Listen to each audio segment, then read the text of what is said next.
But before turning this on, let me remove this one.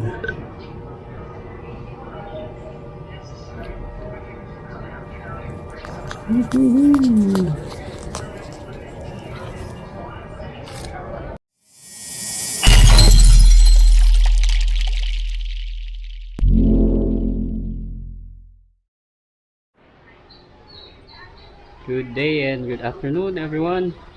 So welcome again to another vlog. For today's video, we're going to do the long-awaited bike restoration, or the road bike restoration project, which is this one. So we painted this one a while back, so let's try to restore this one with an e-bike conversion. So stay tuned. So for this conversion, we'll be needing this road bike frame, of course some tools, the Bafang Mid-Drive conversion kit, the new brake levers and shifters, some sensors, and of course the pasak wheel set. Okay, so this might be a long video, so just might have to stick around. That we need to install is the mid-drive motor.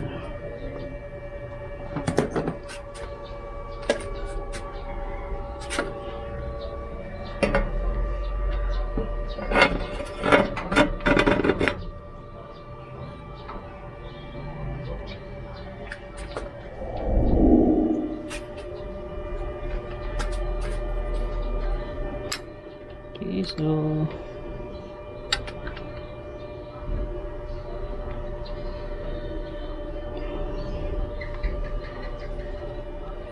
installing the lock.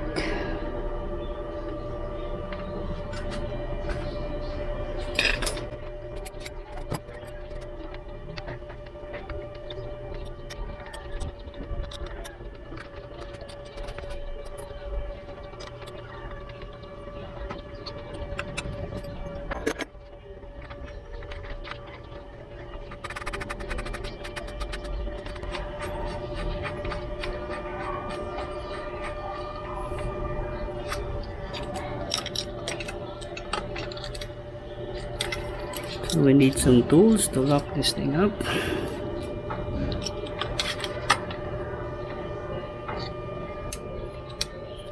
Make sure to lock the outer ring first before tightening up the lock bolts.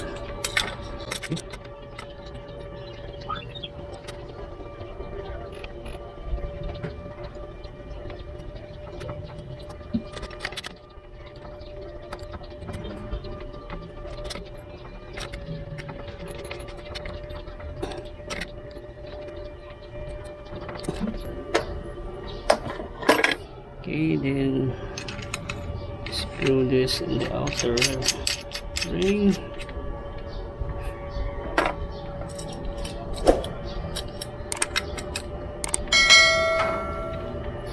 To lock the inside.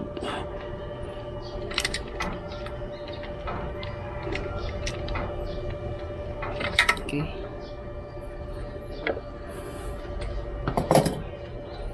Then lock this Allen wrench key to secure the motor.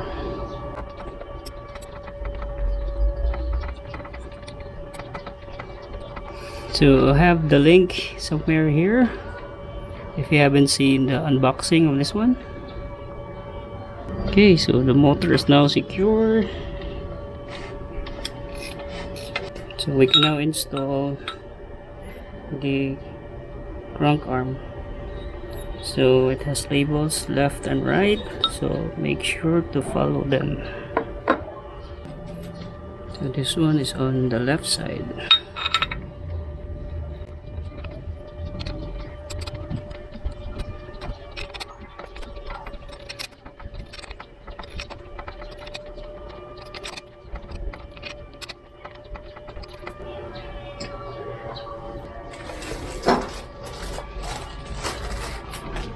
We need to install this one first.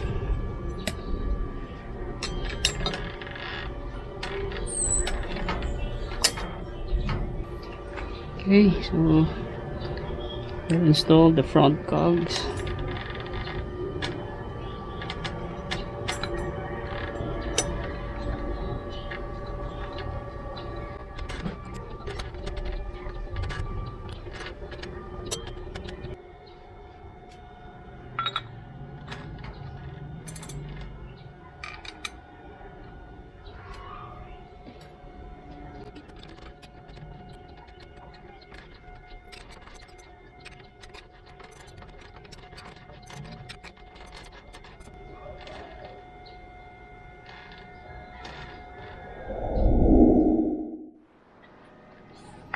So after installing the mid-drive motor and the rear wheel with assembly of the brakes, including the front here and the brake levers, it's now time to install the gear sensor. So for the front, for the brakes, I'll be using the gear sensor to cut off power to the motor once the sensor actuates. So this will be used for the brakes. So instead of the normal brake levers, I'll be using this one.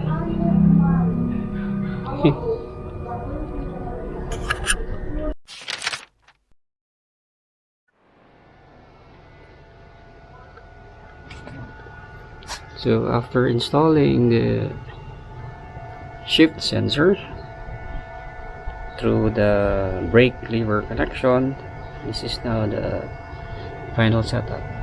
So from the brake levers, the shift sensor or anything that shifts within here will cut off power to the motor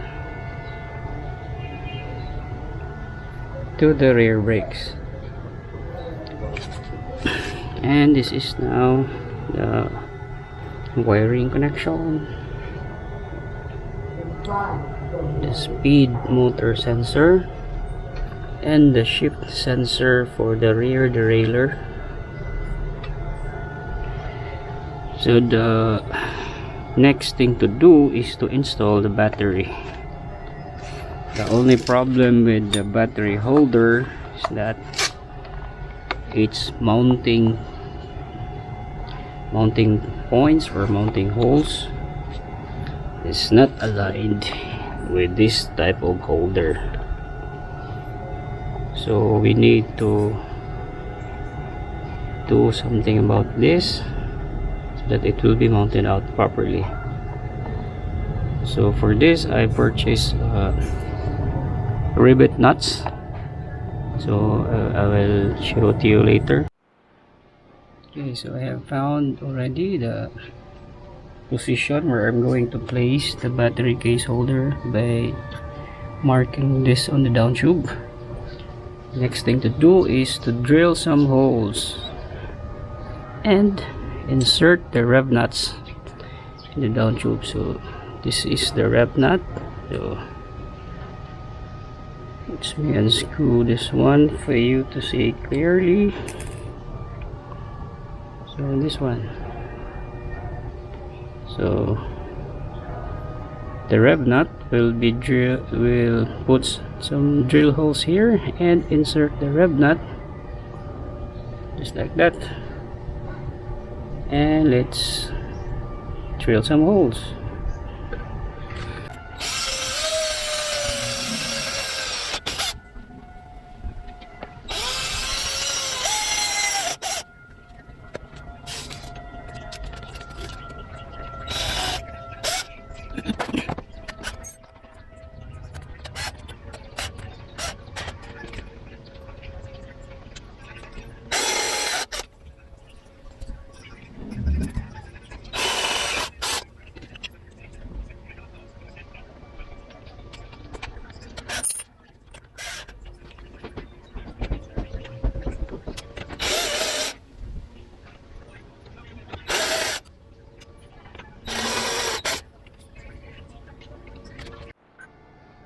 So finally we have installed the rev nuts in the down tube here. So hopefully this will be sturdier enough to hold the battery.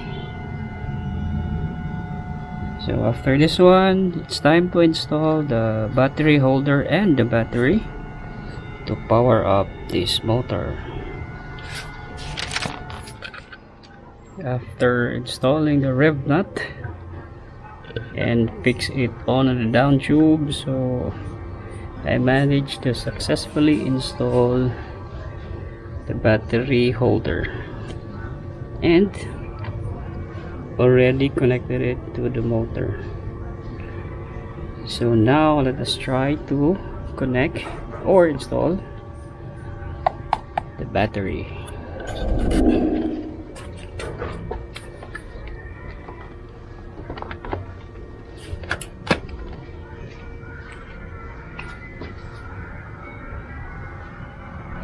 Okay, so the battery fits nicely on the down tube with slight clearance at the bottom.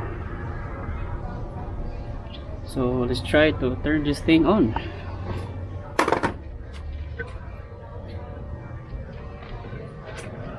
But before turning this on, let me remove this one.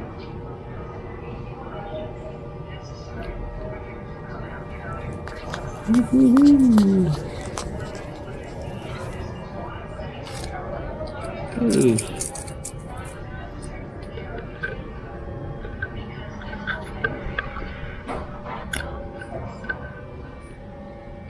So the switch or the controller switch for the LCD screen, I just place it here in the top tube because there's just a little space here in the drop bars. So I'll just put it here. So time to turn this thing on by holding on the power button here at the center for about 2 seconds. Okay, it's now turned on. So the up and down button for the pedal assist is the plus and the minus sign of the controller switch here. So plus sign, turn this thing a notch up. 1, 2, 3, 4, 5, 6, 7, 8, 9. So the maximum pedal assist is 9. So maybe later as we continue to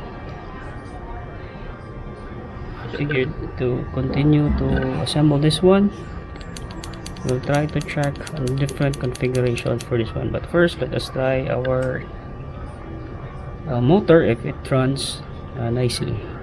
So let me just set this thing up. So to test this one, we'll just use the walk mode for the motor by pressing the minus button here until you see the P sign on the pedal assist counter, thus it activating the walk mode. And the P in the display module, which is the C95 module, is already in walk mode. So as I continuously press the minus button, the rear wheel starts to turn.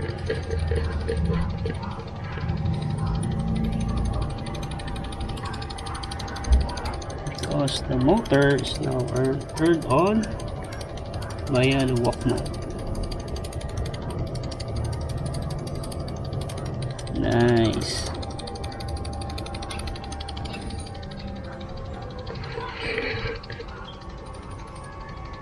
So for the walk mode, it only gives you a maximum of 10 kilometers per hour. By the way, you will know if the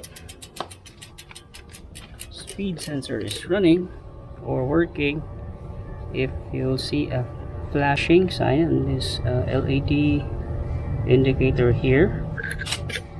It means that the magnet sensor has passed this one. So let's turn this on.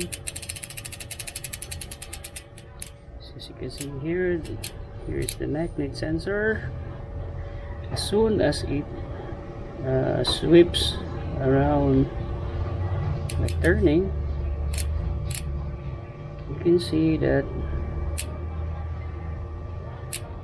the LED switch or the LED light turns on.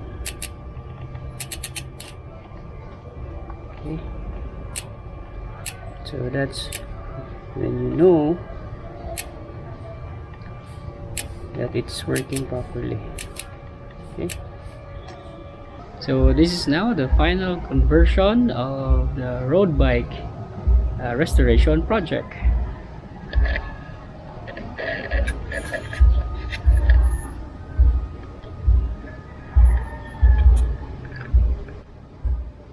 This is now the display here.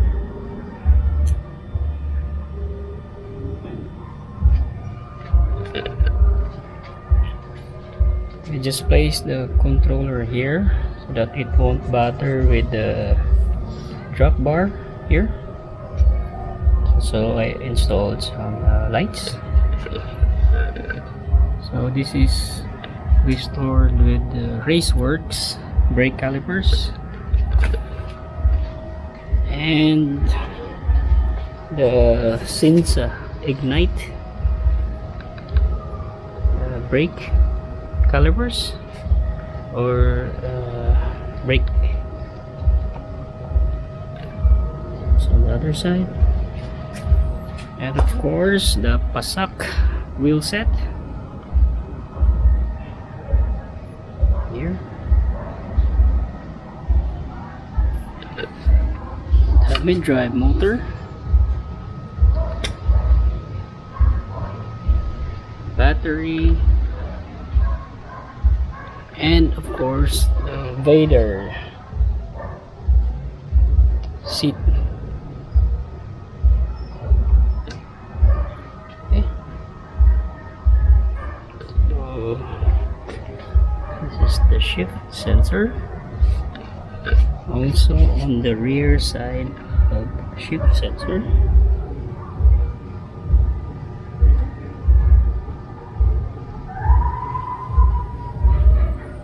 Okay.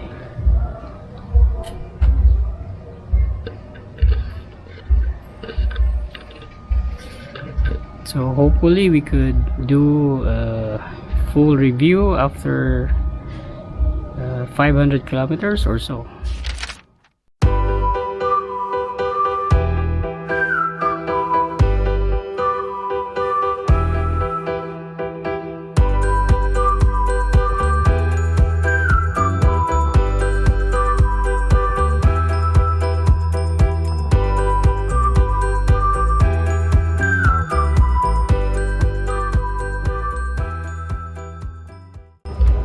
So if you have questions regarding the conversion of the road bike restoration project, just leave them down in the comment below. And if you like this video, just give it a thumbs up and share it with your friends. Till the next video.